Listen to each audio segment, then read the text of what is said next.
Hujan kada diundang, panas kada dipinta, tapi hidup harus tetap digawi. Pepatah Banjar ini selalu mengingatkan saya bahwa apapun keadaan dan tantangan yang datang, seorang guru harus tetap melangkah, tetap mengajar dan tetap menyalakan harapan bagi anak-anak didiknya. Assalamualaikum warahmatullahi wabarakatuh. Salam dan bahagia. Perkenalkan, saya Muhammad Syahrawardi, guru di SD Negeri 1 Tumingki, Kecamatan Loksado, Kabupaten Hulu Sungai Selatan, Provinsi Kalimantan Selatan. Sekolah kami berada di Pegunungan Meratus, daerah yang sejuk, hijau namun jauh dari pusat kota. Untuk menuju sekolah, jalan yang saya lalui menanjak dan berliku. Saat hujan turun, tanah menjadi licin dan sulit dilalui. Namun semangat anak-anak Tumingki tidak pernah surut dengan langkah kecil dan senyum yang tulus. Mereka tetap datang ke sekolah membawa harapan besar di tengah kabut pagi. Sebagai seorang guru, saya menyadari bahwa tugas saya bukan hanya mengajar membaca, menulis dan berhitung, tetapi juga menumbuhkan logika dan karakter anak-anak agar siap menghadapi zaman yang terus berubah. Kondisi belajar di SD Negeri 1 Tumingki masih sederhana. Buku bacaan di perpustakaan sudah cukup memadai, sehingga kebutuhan literasi dasar dapat terpenuhi. Namun yang masih menjadi kendala adalah kurangnya sarana pembelajaran digital dan akses jaringan internet yang tidak stabil. Padahal saya ingin anak-anak tidak hanya pandai membaca buku, tetapi juga mengenal teknologi dan dunia digital secara bijak. Di sisi lain, lingkungan sekitar sekolah sebenarnya menyimpan potensi besar sebagai sumber belajar kontekstual, hutan, sungai, kebun, dan kehidupan masyarakat lokal. Alam bisa menjadi laboratorium nyata bagi anak-anak untuk mengasah logika, rasa ingin tahu, dan kemampuan berpikir kritis. Saya ingin setiap kegiatan belajar menjadi bermakna dan dekat dengan kehidupan mereka agar anak-anak tidak sekedar menghafal, tetapi mampu memahami, bernalar, dan memecahkan masalah nyata di sekitarnya.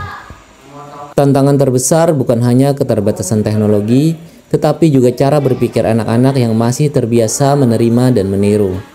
Mereka cepat meniru guru, namun jarang diajak menemukan sendiri jawaban dari pertanyaan sederhana.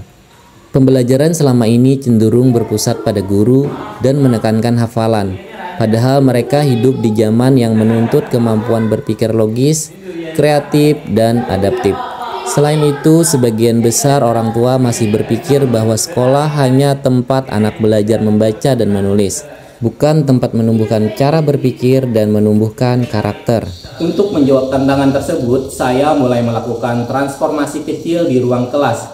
Saya mengembangkan model pembelajaran kontekstual berbasis logika dan pengalaman anak, yang saya beri nama Rambai, ruang aksi mendalam berbasis artificial intelligence. Dalam pembelajaran ini, anak-anak diajak mengamati fenomena di sekitar, seperti kebersihan sungai, pertumbuhan tanaman, atau perilaku hewan di kebun. Mereka kemudian berdiskusi, membuat dugaan, dan membuktikannya melalui praktik langsung. Alur pembelajaran Rambai dimulai dari 6 langkah utama.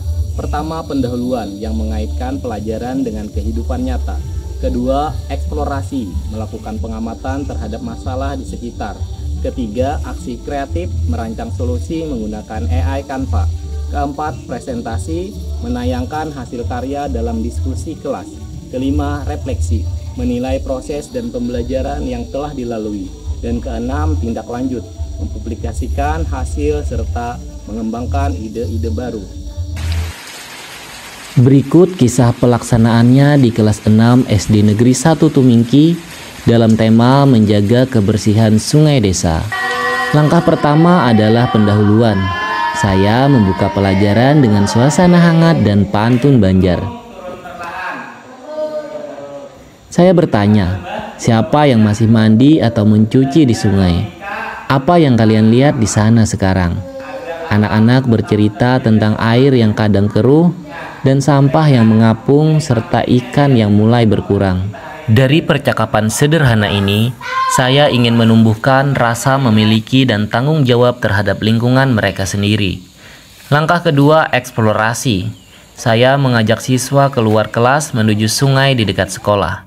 Mereka mengamati, mencatat, dan mendiskusikan temuan mereka. Di sana terlihat beberapa sampah plastik yang sangkut di sela-sela sungai dan ada yang hanyut. Saya ingin mereka sadar bahwa menjaga kebersihan sungai bukan tugas orang lain, tapi dimulai dari diri kita sendiri. Langkah ketiga, aksi kreatif.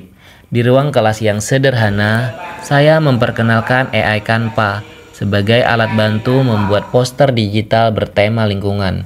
Anak-anak mengetik kalimat seperti "Anak-anak membersihkan sungai di desa pegunungan", dan Canva menampilkan gambar otomatis yang sesuai.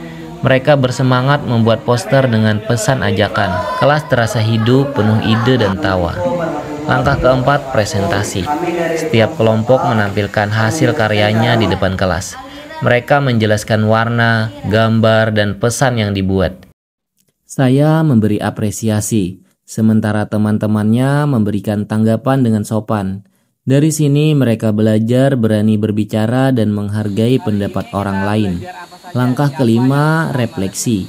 Kami duduk bersama di akhir kegiatan. Saya bertanya, "Apa yang kalian rasakan setelah membuat poster hari ini?" Seorang siswa menjawab, "Saya senang, Pak. Dulu saya pikir sungai kotor karena orang lain. Sekarang saya tahu, saya juga harus menjaga." Kalimat sederhana itu membuat saya tersenyum, karena makna rambai sesungguhnya telah sampai di hati mereka. Langkah terakhir adalah tindak lanjut. Saya mengunggah hasil karya terbaik ke sosial media sekolah dan menempelkan poster di mading sekolah. Kami juga melakukan aksi bersih sampah di sekitar sungai. Inilah alur rambai, pembelajaran yang menumbuhkan logika, kreativitas, dan karakter baik bagi anak-anak SD Negeri 1 Tumingki. Melalui rambai, saya belajar bahwa teknologi bukan hanya alat, tetapi jembatan untuk menumbuhkan logika, kreativitas, dan kepedulian. Dari desa kecil di lereng pegunungan, kami belajar mencintai alam dan membangun masa depan yang lebih baik. Dari perubahan kecil itu, saya melihat perubahan besar dalam cara berpikir anak-anak. Mereka mulai berani bertanya, berani mencoba, dan berani salah. Ketika dihadapkan pada masalah sederhana, mereka kini bisa mencari solusi dengan logika dan kreativitasnya sendiri.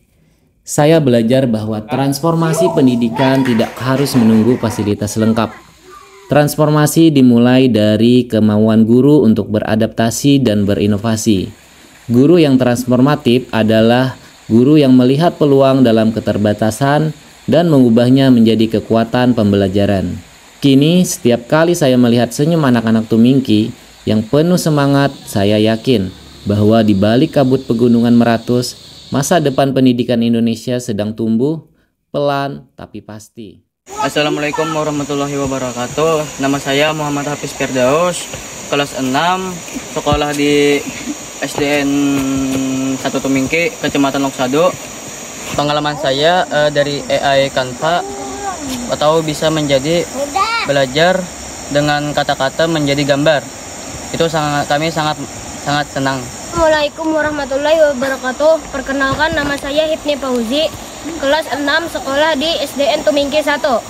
Pelajaran yang saya sukai adalah Canva. Pelajaran kami semalam adalah Canva untuk mengedit foto-foto atau mengubah kata jadi foto animasi. Kelakuan buruk yang bisa mencemari air, contohnya seperti membuang sampah, meracuni ikan.